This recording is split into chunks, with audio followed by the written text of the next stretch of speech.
Today we're shining a light on one of the most infamous cases in modern American true crime: the disappearance and murder of Laci Peterson and the conviction of her husband, Scott Peterson.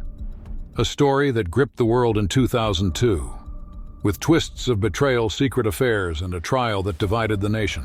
Was Scott a cold-blooded killer or the victim of a flawed investigation? Let's walk through the full timeline, the evidence presented at trial, and the tangled web of deceit that unraveled a picture-perfect marriage. December 24, 2002. The day Laci vanished. According to Scott Peterson, Christmas Eve began like any other day. He and Laci had breakfast together and watched Martha Stewart living, a small domestic moment that would later become crucial in the investigation. Laci, 8 months pregnant with their son Conner, planned to walk their golden retriever Mackenzie. Scott claimed he planned to go fishing at the Berkeley Marina, about 90 miles away. At 2:15 p.m., Scott called Laci's phone. It went straight to voicemail. He left a short message saying he was on his way home. By 4:30 p.m., Scott returned to their Modesto home. Laci wasn't there. He showered, washed the clothes he'd worn fishing, ate some leftover pizza, then noticed Mackenzie in the backyard, still wearing his leash. Concerned, he called Laci's mother, Sharon Rocha, to ask if Laci was there, but he told Sharon he had been golfing, not fishing. When Sharon said Laci wasn't with her, Scott called 2 of Laci's friends, but neither had seen her. At 5:17 p.m., Sharon called Scott back and told him to search the neighborhood and nearby park while she contacted police. By 6 p.m., Laci Peterson was officially reported missing, the first hours of the investigation. When police arrived, they were struck by Scott's calm demeanor. He told officers he'd gone fishing that day, but when asked what kind of fish he was after or what bait he used, he hesitated, before finally saying, "A silver lure." Detectives later found that same lure still in its packaging. As the search expanded, police set up a command post at the Red Lion Hotel. Family and friends gathered to distribute flyers, organize volunteers, and speak to the press. But one strange pattern emerged. Scott often removed photos of himself from the posters, saying he wanted the focus to be on Laci. Then a bombshell. On December 30, 2002, the Modesto Police Department received a call from a woman named Amber Frey. She claimed to be dating Scott Peterson and said he told her he was a widower spending his first Christmas without his wife. Amber was telling the truth. She agreed to cooperate with police and record her phone calls with Scott. Just a day later, on New Year's Eve, Scott called Amber and told her he was in Paris, watching fireworks at the Eiffel Tower. In reality, he was standing at a candlelight vigil for his missing wife. January 2003. The affair goes public. Police confronted Scott with the affair on January 3rd.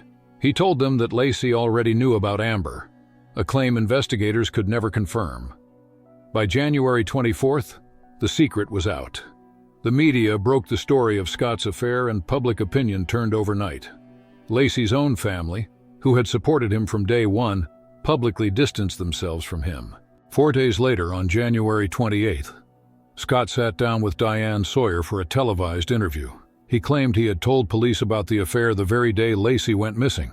Police immediately denied this, saying they had learned about Amber only when she came forward.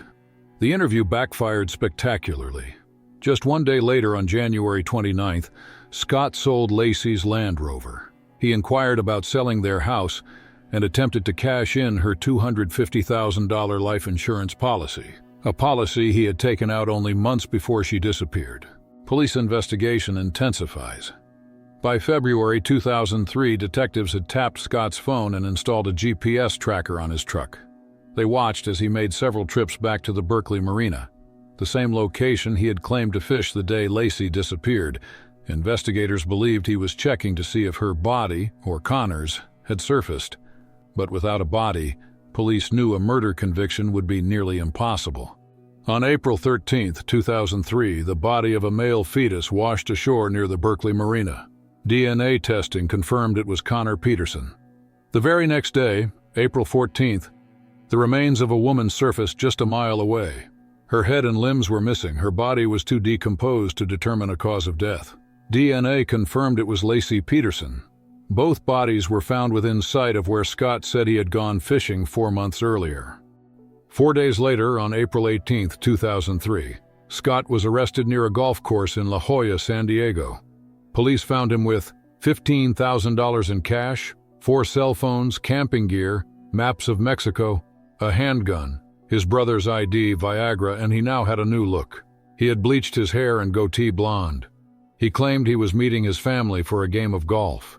Police believed he was preparing to flee to Mexico. The trial began on June 1, 2004.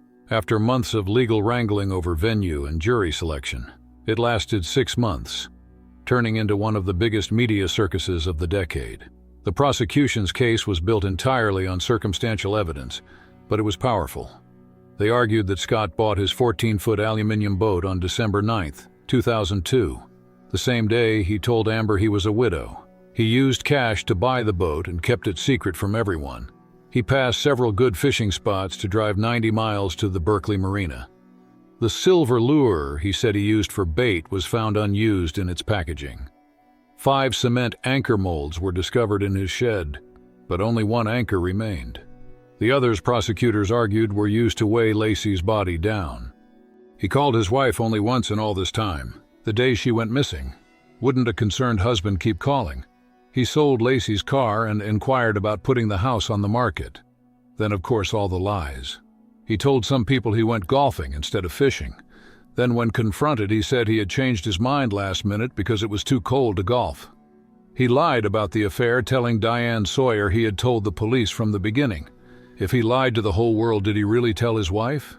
He lied to his mistress about where he was and the state of his marriage.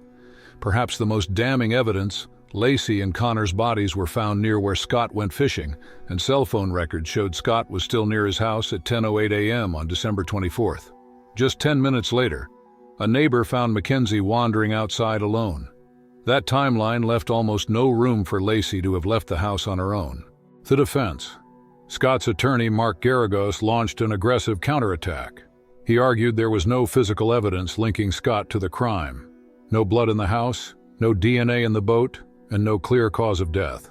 Garagos said Laci knew about Scott's affairs, that she had once even caught him cheating, and that lying about golfing instead of fishing was just a way to avoid more awkward questions. He countered that Scott needed to sell Laci's car to survive financially, as the media circus made it hard to work, and that Scott thought that Laci would be found and not want to go back to the same house she was taken from. He also claimed that if Scott had actually thrown a weighted body from his 14-foot boat, the boat would have capsized. To prove it, the defense filmed a reenactment using a similar vessel. The boat took on water and sank. The prosecution fired back that the test boat was different and the experiment flawed. They offered to redo the test using Scott's actual boat. The defense declined. That decision seriously hurt their credibility. The verdict. On November 12, 2004. After 6 months of testimony and over 400 exhibits, the jury returned its verdict. Scott Peterson was found guilty of first-degree murder for Laci and second-degree murder for Conner. On March 16, 2005, Judge Alfred DeLucchi sentenced him to death, and Scott was sent to San Quentin State Prison, where he would remain for 17 years. The appeal and aftermath. On August 24, 2020, the California Supreme Court overturned his death sentence, ruling that jurors had been improperly dismissed for opposing capital punishment, but they upheld the convictions. December 8, 2021. Scott was resentenced to life in prison without parole. October 2022. He was moved to Mule Creek State Prison in Ione, California. December 2022. A judge rejected claims of juror misconduct, ruling there was no bias despite revelations that Juror 7 had failed to disclose a prior restraining order while pregnant.